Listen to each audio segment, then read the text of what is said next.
నమస్తే, నేను మీ డాక్టర్ సతీష్ ఐఆర్ఎస్సీ మాట్లాడుతున్నాను. ఇప్పుడు పిల్లలందరికీ కూడా 10th class exams, 12th class exams, of course 11th state board ఉంటే 11th క్లాస్ ఎగ్జామ్స్ జరుగుతున్నటువంటి జరగబోతున్నటువంటి టైం అండి ఇది. పిల్లలందరూ చాలా టెన్షన్గా ఉన్నారు. పిల్లల కంటే కూడా పేరెంట్స్ ఎక్కువ టెన్షన్లో ఉంటారు. సో ఈ ఎగ్జామ్స్ చదివేటప్పుడు చాలామంది ఏంటంటే ఎక్కువగా స్కోర్స్ని నెగ్లెక్ట్ చేస్తూ ఉంటారండి. దయచేసి చాలా వీడియోలో చెప్తున్నాను, అర్థం చేసుకోండి అమ్మా. 10th 12th మార్క్స్ చాలా చాలా చాలా చాలా ఇంపార్టెంట్. ఇది ఎవడో భారతదేశంలో చెప్పట్లేదు, వేస్ట్ అని చెప్తున్నారు. మీకు జేఈ ర్యాంక్ వస్తుంది కదా, ఐఐటీ ర్యాంక్ వస్తుంది కదా, మీకు ఎందుకు 10th క్లాస్ మార్కులు అంటున్నారు. వస్తే అని ఎజ్యూమ్ చేసుకుని చెప్పేస్తున్నాడు ఎవడికాడు, అంతే. రాకపోతే దేనికి పనికి రాకుండా పోతాం అన్నమాట అటు చెప్పట్లా, అది కూడా చెప్పాలా. ఆ టీచర్స్ని దండం పెట్టి చెప్తున్నాను రా బాబు, మీకు దయచేసి కార్పొరేట్ ఇన్స్టిట్యూట్స్లోను ఈ జేఈ కోచింగ్ ఇచ్చేవాళ్ళందరికీ దండం పెట్టి మరీ చెప్తున్నాను నేను, దయచేసి పిల్లలకి మార్కులు అవసరం లేదని చెప్పకండి, పాడు చేయకండి వాళ్ళని. వాళ్ళ జీవితాలు మొత్తం నాశనం అయిపోతున్నాయి. ఎందుకంటే మీకు ఐడియా ఉండదు తర్వాత ఎంబీఏ అంటే ఏంటి, ఫారెన్ వెళ్ళటం అంటే ఏంటి, ప్లేస్మెంట్లు ఎలా ఇస్తారో, వాళ్ళ రెజ్యూమ్లో ఎందుకు ఇది ఉంటుంది, ఇంటర్న్షిప్స్కి వెళ్ళాలంటే 10th 12th మార్క్స్లో ఉన్న వెయిటేజ్ ఏంటి, జాబ్స్కి వెళ్ళాలంటే ఏంటి, రీసెర్చ్ ఇంటర్న్షిప్స్కి వెళ్ళాలన్నా కూడా 10th 12th మార్కులు చూస్తారు. ఇంత నాలెడ్జ్ మీకు ఉండకపోవడం వల్ల, తెలియని తలం వల్ల జరుగుతున్నటువంటి తప్పు కింద దీన్ని భావిద్దాం మనం. చాలా భయంకరమైనటువంటి తప్పు జరుగుతుంది సొసైటీలో. ఎవడో చెప్పట్లేదు అసలు, నేను ఒకటే వాగుతున్నాను. ఎందుకని ఈ 10th క్లాస్ మాస్టర్కి 10th తప్ప మిగతాది ఐడియా ఉండదు. 11th 12th మాస్టర్ని తిట్టట్లేదండి, 11th 12th చెప్పి టీచర్కి మిగతా వాటి గురించి ఐడియా ఉంటుంది.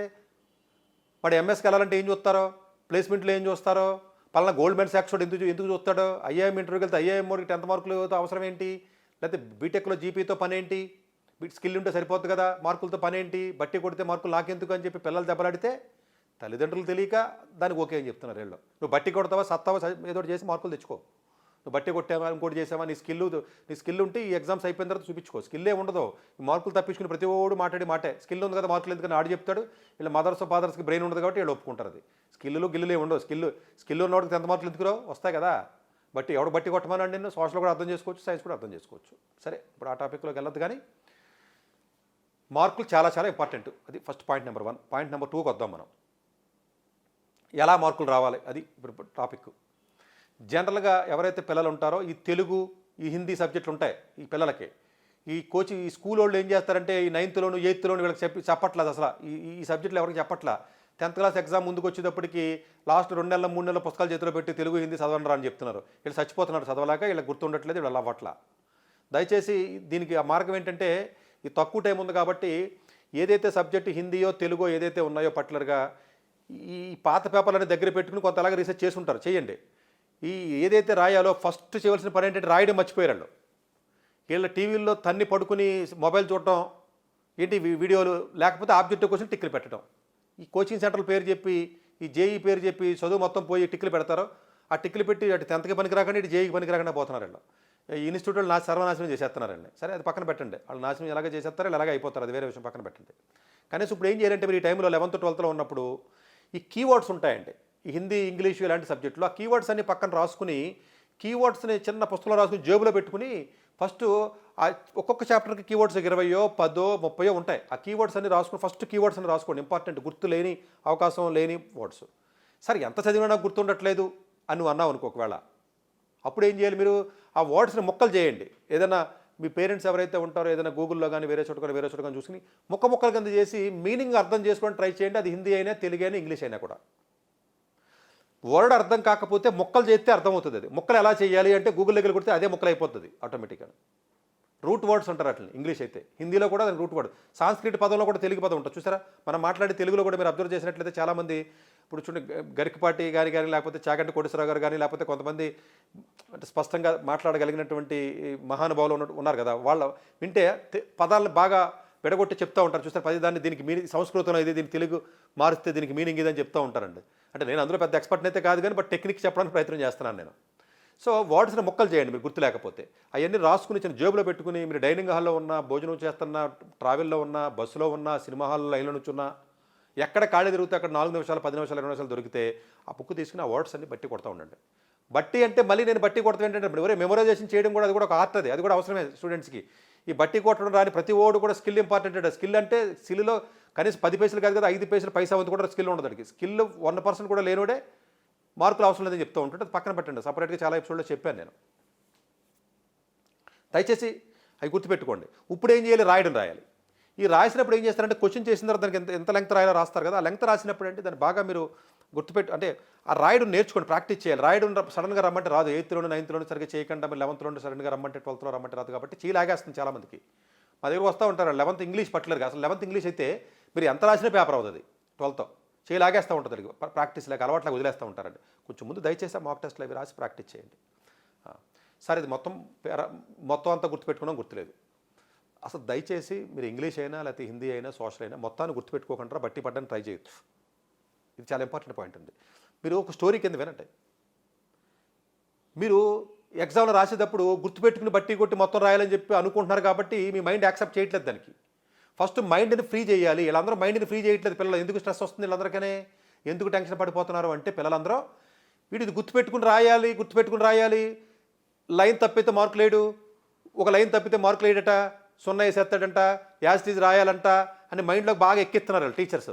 ఎక్కిస్తుంటే వీడికి ఎక్కించుకుని వీడు బ్రెయిన్ ఓన్గా అప్లై చేస్తే ఏమైపోతుందని బ్రెయిన్ అప్లై చేయడం మానేస్తున్నారు వీళ్ళు పిల్లలు. మీకు అర్థమైందని అనుకుంటాను. అంటే బ్రెయిన్ అప్లై చేయడానికి ముందు బ్రెయిన్ని ఫ్రీ వదలాలి. ఆ ఫ్రీ వదిలినప్పుడు ఏంటంటే దాని స్టోరీకి ఇప్పుడు అశోకుడు గురించో లేకపోతే దేని గురించో ఏదో స్టోరీ ఉందండి. ఆ స్టోరీ వినండి. మీరు విన్న తర్వాత క్వశ్చన్ అప్పుడు తీయండి. ఆల్ ఇన్ వన్ క్వశ్చన్ చూడండి.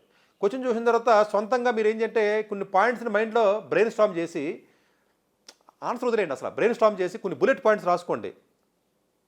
బుల్లెట్ పాయింట్స్ కదండి, జస్ట్ వర్డ్స్ రాసుకోండి. బ్రెయిన్ స్టార్మ్ చేసుకుని కొన్ని వర్డ్స్ రాయండి, కీవర్డ్స్ ఆన్సర్ షీట్ పక్కనే రాసి ఇప్పుడు మీరు ఏ పాయింట్ రాద్దామని సీక్వెన్స్ పెట్టండి. అట్లని 1 2 3 4 5 అని సీక్వెన్స్ పెట్టండి. ఈ పెట్టిన సీక్వెన్స్ పెట్టి ఆటోమేటిక్గా స్టోరీ కింద రాసేయండి. 10 మార్కులకు వచ్చిన కనీసం 6 ఎత్తాడు, 7 ఎత్తాడు. కనీసం ఫెయిల్ అయిపోతున్నారండి. 5 లక్షల మంది రాత్రి తెలంగాణలో 2.5 లక్షల మంది 3 లక్షల మంది 10th ఫెయిల్ అయిపోతున్నారు. ఆంధ్రాలోనేమో సగం మంది ఫెయిల్ అయిపోతున్నారు. ఇంటర్లో అయితే మరీ ఘోరం. 2 రాష్ట్రాలు కలిగి 8 లక్షల మంది రాస్తుంటే అందులో సగం మంది ఫెయిల్ అయిపోతున్నారు. పాస్ అవడం పక్క ముందు ఫెయిల్ అయిపోతున్నారు. మరి ఘోరంగా తయారైంది 10th 12th ఇక్కడ. ఇంకా ఫెయిల్ అయిపోయిన ఏం చేస్తాం, పాస్ అయ్యే మార్కులు వచ్చినట్టు జాబులు లేక రోడ్ల మీద గాలికి తిరుగుతుంటే అసలు 10,000 కూడా ఎవడో లేకుండా పని చేస్తుంటే ఇంకా ఫెయిల్ అయిపోయిన ఏం చేస్తాను చెప్పండి. అయినా కూడా అడుగు వచ్చి ఐఐటీకి వెళ్తానంటాడు. ఫెయిల్ అయిపోయాడు కూడా పట్టుకొచ్చి అలా పట్టుకొచ్చి నేను ఐఐటీకి తీసుకెళ్తానంటాడు. మా దగ్గరికి వచ్చి మా కరం ఏంటో. ముందు ఈ 10th క్లాస్ని గట్టెక్కించి కొంచెం మార్కులు దక్కించండి. అందు గురించి చాలామందికి బైహార్ట్ చేసి కెపబిలిటీ ఉండదు. బైహార్ట్ చేయమని కూడా నేను చెప్పట్లేదండి. అసలు పద్ధతి కాదు అది. మీరు అర్థం చేసుకుని స్టోరీ కింద వినండి. ఇంగ్లీష్ అయినా కూడా అంతే, ఇదైనా అంతే. ఇంగ్లీష్ మొత్తం వినండి స్టోరీ అంతా.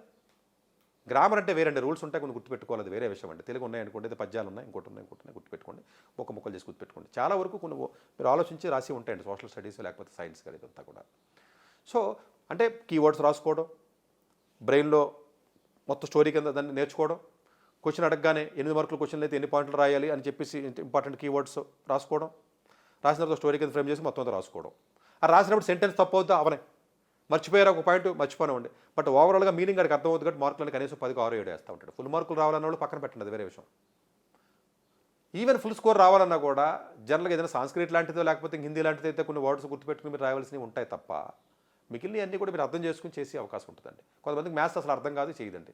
వాళ్ళకి నేను చెప్పే సలహా ఏంటంటే పాత పేపర్లు అవి తీసుకున్నారు కాబట్టి అండి ఆ మ్యాథ్స్కి సంబంధించి ఏదైతే ఉంటుందో పాత పేపర్లు ఏవైతే తీసుకుంటారో అన్ని చాప్టర్లు చదవకండి. బాగా మ్యాథ్స్ రాని వాళ్ళకి అన్ని చాప్టర్లు అయితే ఏది పూర్తిగా రాకుండా అన్ని తప్పులు చేస్తున్నారు. చిన్న సిల్లీ మిస్టేక్లు చేస్తారు 10th బోర్డులో. ఆ 10th 11th 12th పేపర్లో కొంత రివాల్యుయేషన్కి వెళ్ళిన మా దగ్గర పట్టుకొస్తూ ఉంటారు కౌన్సిలింగ్ వచ్చినప్పుడు. మీరు దయచేసి అన్ని చాప్టర్లు చదవకండి. ఇలా ఇబ్బందిగా ఉన్నటువంటి స్టూడెంట్స్ కొన్ని ఇంపార్టెంట్ చాప్టర్స్లో ఇంపార్టెంట్ క్వశ్చన్స్ ఏవైతే ఉంటారో సిల్లీ మిస్టేక్లు చేస్తారు. ఎక్కడో అండి ఇప్పుడు సంథింగ్ ఇప్పుడు ఏదో ఇప్పుడు 21/7 ఉందనుకోండి, ఏదో వేసేస్తాడు వాడు, 4 వేసేస్తాడు లేకపోతే 5 వేసేస్తాడు, తప్పు వేసేస్తున్నాడు. అలాగా చిన్న మిస్టేక్లు చేస్తూ ఉంటారు. మల్టిప్లికేషన్స్ డివిజన్స్లో ఎక్కువగా మిస్టేక్లు చేస్తూ ఉంటారండి. ఆ మిస్టేక్లు పోవాలంటే బాగా ప్రాక్టీస్ చేసుకుని వెళ్ళినట్లయితే కనీసం పాస్ అయ్యే మార్కులు వస్తాయండి. సో అన్ని చాప్టర్లు చదివేసి అన్ని సగం నేర్చుకుని కన్ఫ్యూజ్ అయిపోయి వీళ్ళందరూ బట్టి కొట్టి చేసేస్తారు. సిల్లీ మిస్టేక్లు ఎక్కువ చేసేస్తూ ఉంటారండి. సిల్లీ మిస్టేక్లు చేయకుండా ఉండాలంటే ఏంటంటే కొంచెం తక్కువ చదవండి. ఈ టైంలో తక్కువ చదివినట్లయితే ఎక్కువగా పాస్ అయ్యి మంచి మార్కులు రావడానికి అవకాశం ఉంటుందండి. అలాగే చదివినప్పుడు అది అట్లాగే మీరు చదివేటప్పుడు జనరల్గా అంటే అదర్ దాన్ ఇప్పుడు ఏదైనా సైన్స్ కానీ ఇలాంటిది ఏదైనా ఉంటే అసలు అర్థం కాకపోతే మాత్రం మీరు మరీ బట్టి కొట్టడం కాకుండా అటు తక్కువ టైం ఉన్నప్పటికీ కూడా ఈ ప్రాక్టికల్స్ ఉంటాయండి. ఇప్పుడు ఏదైనా కెమిస్ట్రీ కానీ వర్డ్ కానీ ఏదో యాటమ్ ఉందో లేకపోతే ఇంకోటి ఏదో వైరస్ ఉందో లేకపోతే ఇంకోటి ఏదో ఫిజిక్స్ సంబంధించిన ల్యాబ్ ఉందో లేకపోతే కెమిస్ట్రీ సంబంధించింది ఉందో ఏదో పాయిజన్ రేషియో అన్నారు లేకపోతే స్ట్రెంగ్త్ ఆఫ్ మెటీరియల్ లేకపోతే ఏదైనా యంగ్స్ మాడ్యులస్ అంటే ఏంటి ఇలాంటి కొన్ని వర్డ్స్ మీకు తెలియకపోవచ్చు. ఏదో స్ట్రెస్ అంటే ఏంటి, స్ట్రైన్, ఇలాంటి కొన్ని బేసిక్ టెర్మినాలజీ ఫిజిక్స్లో కొన్ని మీకు తెలియకపోతే పాయిజన్స్ రేషియో లేకపోతే ఫ్రీక్వెన్సీకి సంబంధించినటువంటి ఫార్ములా కానీ లేకపోతే ఏదో బెర్నాలస్ థియరమ్ ఇంకోటి XYZ what ever it is. అది ఏదైనా యూట్యూబ్లోకి వెళ్ళి ప్రాక్టికల్ ల్యాబొరేటరీ ఎక్స్పీరియన్స్ లేకపోవడం వల్ల ఈ కర్మ అంతా మనకు అర్థం కాకపోవడం వల్ల బట్టి కొడుతున్నారు. ఆ ల్యాబ్ ఎక్స్పెరిమెంట్స్ మీరు చేయకపోతే ఏదైనా యూట్యూబ్లోకి వెళ్ళి ల్యాబ్ ఎక్స్పెరిమెంట్ చూడండి, ఎట్లా క్యాలిక్యులేట్ చేస్తారు ఏంటి, వాట్ ఈస్ ఫోర్స్ అనేది ఎలా కడతారు, అసలు ఫోర్స్ అంటే ఏంటి, ఇట్లా పెద్ద కొంచెం టైం వేస్ట్ అయినా పేరెంట్స్ దయచేసి అవన్నీ విని కొంచెం షార్ట్ లిస్ట్ చేసి కొంచెం మంచి వాళ్ళకి చూపించండి. So that they get the more visualisation power, imaginary power వస్తుంది వాళ్ళకి.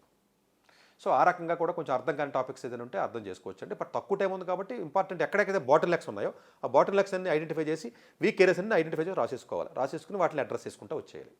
తక్కువ టైం ఉంది, నాలెడ్జ్ తక్కువ ఉంటే తక్కువ చదువు, పర్లేదు షార్ప్గానే ఉన్న ఎక్కువ చదవగలిగినప్పుడు ఎక్కువ చదువు. బట్ రాయడం ప్రాక్టీస్ చేసి ఆ పాయింట్ల కింద రాసి చేయండి, బట్టి కొట్టి రాయడానికి ప్రయత్నం చేయదండి. సాంస్క్రిట్ లాంటి అవి ఉంటాయి, అది వేరే విషయం, ఒకటి రెండు సబ్జెక్టులు ఉంటాయి, అది వేరండి. కానీ బట్ మిగిలిన సబ్జెక్టులు అయితే చక్కగా అట్లా రాసుకోండి, ప్లానింగ్ చేసుకోండి. దీంట్లో ఇంకొక తప్పు ఏం చేస్తారంటే వీళ్ళందరూ కూడా మొత్తం చదువుతానే ఉంటారు తప్ప రివిజన్ చేస్తాక టైం ఎవరు. దయచేసి ఇప్పుడు ఏదైతే టైం మీకు 45 డేస్ ఏదైతే మీకు ఓవరాల్గా మీకు టైం ఉందని అనుకుందాం. సరే సిబిఎస్ఈకి అయితే కొన్ని రోజులు ఉంటుంది, స్టేట్కి అయితే ఒక రకంగా ఉంటుంది, తెలంగాణ అయితే ఒకటి, ఆంధ్ర ఒకటి, బోర్డు ఐసీఎస్ అయితే ఒక రకంగా ఉంటుంది, ఐబీ అయితే ఒక రకంగా ఉంటుంది. అప్రాక్సిమేట్గా 45 డేస్ అనుకుని నేను చెప్తున్నాను. దయచేసి ఒక 45 డేస్ టైం ఉన్నట్లయితే అట్లీస్ట్ మీకు లాస్ట్ 15 రోజులు రివిజన్కి ఇచ్చేయండి అమ్మ. దయచేసి 30 రోజుల వరకు మాత్రం మనం చదవండి, తర్వాత రివిజన్కి ఇచ్చేయండి. సో రివిజన్ ఎక్కువసార్లు మీరు చేయకపోతే ఉపయోగం ఉండదు. అలాగే మాక్ టెస్ట్లు కనీసం తక్కువలో తక్కువ ఒక 3 అన్న రాయండి. 10th అయితే 10th, 11th 3 మినిమం రాయండి. అఫ్కోర్స్ కొంచెం ఎక్కువ రాస్తే మంచిది, 3 అన్న రాయండి. ఒకవేళ మీ క్లాసెస్లో కానీ మీ స్కూల్స్లో కానీ మాక్ టెస్ట్లో కానీ ఏదో ప్రీ బోర్డ్ ఎగ్జామ్స్ అయ్యో పెట్టకపోతే మీరు ఆన్లైన్లో చాలా ప్లాట్ఫామ్స్ ఉన్నాయి, మీరు రాసి ఇచ్చినట్లయితే వాళ్ళే దుద్ది మీకు మార్కులు చెప్తూ ఉంటారు. అలాంటి ప్లాట్ఫామ్ చాలా వచ్చినాయి, అలా చేసుకోవచ్చు, మీకు ఇబ్బంది లేదు. ఇంకొక సలహా ఏంటంటే సిబిఎస్ఈలో రెండోసారి ఎగ్జామ్ రాసే అవకాశం ఉంది కాబట్టి, అలాగే 11th బెటర్మెంట్ రాసే అవకాశం ఉంది కాబట్టి 1 మార్కు తగ్గిన 2 మార్కులు తగ్గినా కూడా సరిగ్గానే విన్నారు మీరు. 1 మార్కు 2 మార్కులు తగ్గినా కూడా దయచేసి మీరు నెక్స్ట్ సెకండ్ అటెంప్ట్ కూడా రాయండి. నాకు జేఈ క్లాసులు స్టార్ట్ అయిపోతున్నాయి, నేను వెళ్ళిపోతానని చెప్పి బాగా ఎక్స్ట్రీమ్లీ స్ట్రాంగ్ ఉంటే పర్లేదు. కానీ ఈ యావరేజ్ బిలో యావరేజ్ కూడా ఈ ఇన్స్టిట్యూట్లో మొదలెట్టి 11th అడ్మిషన్లు ఇస్తాను. 11th అడ్మిషన్కి వెళ్ళకంటారు, మీకు దండం పెడతాను. అప్పుడే ముందు 10th మీద ఫోకస్ పెట్టండి. ప్రతి వాడు అడ్మిషన్లు ఇచ్చేస్తాం, అడ్మిషన్లు అయిపోతే మీరు ఏమన్నా పెద్ద సూపర్ డూపర్ టాపర్ స్టూడెంట్ ఎట్లయితే యావరేజ్ స్టూడెంట్కి సీట్లు ఇస్తామని చెప్పి మోసం చేస్తారు వాళ్ళు. యావరేజ్ స్టూడెంట్ని సీట్లు ఇప్పిస్తాం, అయితే బాగా చెప్తాం, దగ్గర కూర్చోబెట్టి చెప్పిస్తాంటారు, వేరే వీడియో చెప్తాను, అలాంటి ఏమి ఉండవు. సో అది కాదు, మీరు ఫోకస్ పెట్టాల్సిన 10th మీద ఫోకస్ పెట్టండి. ఇప్పుడు 10th రాసి వాడు 11th ఉన్నాడు అనుకో, 11th బోర్డు మీద ఫోకస్ పెట్టండి. పట్టుమని 300కి 70-80 మార్కులు 100 మార్కులు కూడా రావు, కానీ జేఈ వస్తుందని చెప్తాడు వాడికి. 10th క్లాస్లో కూడా అంతే, సరైన మార్కులు రావు, సరైనటువంటి ఏది ఉండదు. కానీ నేను అర్జెంట్గా చేయగలిగిపోతాను, లేకపోతే ఏ క్లాస్కి వెళ్ళాలని చెప్పి పేరెంట్స్ అందరూ ఈ స్కూల్ చుట్టూ తిరిగి మొత్తం నాశనం చేసుకుంటారు తప్ప అసలు ముందు 10th క్లాస్లో మార్కులు ఎలా రావాలని చెప్పి ఎవడో మర్చిపోతున్నాడు, ఎవడో పట్టించుకోవట్లేదు. ఇక్కడ 10th క్లాస్ చాలా చాలా క్రిటికల్, చాలా క్రూషియల్. ఈవెన్ 11th మంచి మార్కులు వస్తే మీకు ఉపయోగపడుతుంది. మార్కులు వచ్చిన తర్వాత డెఫినెట్గా చాలా యూజ్ అవుతుందండి మీకు. సో అలాగే ఏ బోర్డు జాయిన్ అవ్వాలి ఏంటి ఇవన్నీ కూడా తర్వాత ఆలోచించుకోవచ్చు. ఇంకా టైం ఉందండి, అడ్మిషన్ ఏమి అయిపోవు. మీరు అంతా మీకు ఇప్పుడు ఢిల్లీ పబ్లిక్ స్కూల్ ఇది కాబట్టి ఇంకోటి అన్నీ చెత్తే. మళ్ళీ ఇందులో ఏరుకుని వెళ్ళడానికి మీరు వీక్గా ఉన్నారు కాబట్టి ప్రతిదీ మీకు ఆశ కింద కనపడుతుంది. మీకు నేను 9 ఇన్స్టిట్యూట్కి వెళ్తే బాగా వచ్చేస్తాంటే అడ్మిషన్లు అయిపోతున్నాయండి సార్, అదే ఆడవాడ ఫోన్ చేసి దగ్గరికి వెళ్ళిపోవాలి సార్, మాడ్యులేషన్ దగ్గరికి, ఈడవాడి దగ్గరికి వెళ్ళిపోవాలి. ఏం వెళ్ళిపోవడం అంటే 1000 మంది కాబట్టి 10,000 మంది వచ్చినా కూడా బిల్డింగ్లు అద్దెకు తీసుకుని చేసేస్తున్నారు. ఇప్పుడు అన్నాడు నారాయణ మెలోనో టవర్స్ అన్నాడు, ఏదో టవరు అక్కడ పోయి ఎన్ని ఉన్నాయి, మొత్తం ఆ ఏరియా మొత్తం ఆక్యుపై చేసి పాడేశారు వాళ్ళు. సో సీట్లు అయిపోవడం ఉండదండి, అదొక భ్రమ. ఒకవేళ నిజంగా మీకు ఏదైనా ఒకటి పోయినా మీరు మెరిట్ అయితే ఇప్పుడు కదా ఆగస్టులో వెళ్ళినా కూడా మీకు సీట్ ఇస్తారు, కళ్ళ మూసుకుని మీకు ఫీజు ఫ్రీగా ఇచ్చి. మీ దగ్గర ఎక్స్ట్రీమ్లీ టాలెంటెడ్ ఉందనుకోండి, సీట్ నేను ఇప్పిస్తాను నా దగ్గర రండి. అలాంటి యావరేజ్ వచ్చి నేను టాలెంట్ అని చెప్పంటారు బాబు, దండం పెడతాను రాకండి అలాగ, కానీ చెప్తున్నాను. సో సీట్లు అయిపోవడం ఇంకోటి చాలామంది పేరెంట్స్ ఏం చేస్తున్నారంటే పిల్లల్ని వేసుకుని స్కూల్ చుట్టూ తిరుగుతున్నారు. ఇప్పుడు అడ్మిషన్ల గురించి ఫస్ట్ ఫోకస్ అంతా 10th మీద పెట్టండి, ఇప్పుడు 11th మీద పెట్టండి. చిన్నపిల్లలు ఉంటారు, 6th, 7th, 8th ఉంటారు, వాళ్ళకి మ్యాథమెటిక్స్ అవి బాగా నేర్పించండి. వీలుంటే మ్యాథమెటిక్స్ ఫౌండేషన్ ఏదైనా ఆన్లైన్ కోర్సెస్ నేను స్టార్ట్ చేస్తాను. లాస్ట్ ఇయర్ చెప్పాను మేము, ఈ సంవత్సరం కూడా చేస్తాను నేను ఆన్లైన్. పెట్టినప్పుడు కింద లింక్ ఇస్తానులేండి నేను. ఆ లింక్లో ఏదైనా గూగుల్ ఫామ్లో ఉంటే రిజిస్టర్ చేస్తే జస్ట్ ఒక రోజుకు 1 hour 2 hours కొంచెం ఫౌండేషన్ అది ఇంప్రూవ్ అవ్వడానికి. So 10th class second time exam రాయండి సిబిఎస్ఈ. మళ్ళీ చెప్తున్నాను, 97 వచ్చి కూడా రాయండి, 98 కావాలి. దానివల్ల ఉపయోగం ఉందంటే ఉపయోగం ఉంది. ఎందుకంటే ఎప్పుడన్నా మంచి మీరు ఫ్యూచర్లో అబ్రాడ్ వెళ్ళాలన్నా, మంచి ఇంటర్న్షిప్స్కి వెళ్ళాలన్నా కూడా మార్కులు చాలా చాలా ఇంపార్టెంట్. 11th కూడా అంతే, 1 మార్కు తగ్గినా 2 మార్కులు తగ్గినా కూడా మీరు బెటర్మెంట్ రాయండి. సరే 1 మార్కు తగ్గినా రాయమంటారంటే దేశంలో ఎవడో చెప్పండి, మీరే చెప్తున్నారు, మీరు తప్పు చెప్తున్నారని చెప్పేసి మీరు బ్రెయిన్ అప్లై చేయకండి రా, మీకు దండం పెడతాను. బ్రెయిన్ అప్లై చేయకండి. నేను చెప్తున్నానంటే దాంట్లో ఏదో ఉంటుంది. ఎక్స్ట్రీమ్లీ టాప్ టాలెంటెడ్ జేఈ కొట్టి ర్యాంకర్లు ఉన్నవాళ్ళు 100లో 1 ఉంటాడు, ఆడ రాయక్కలేదు, మిగతా వాళ్ళు రాయాలి.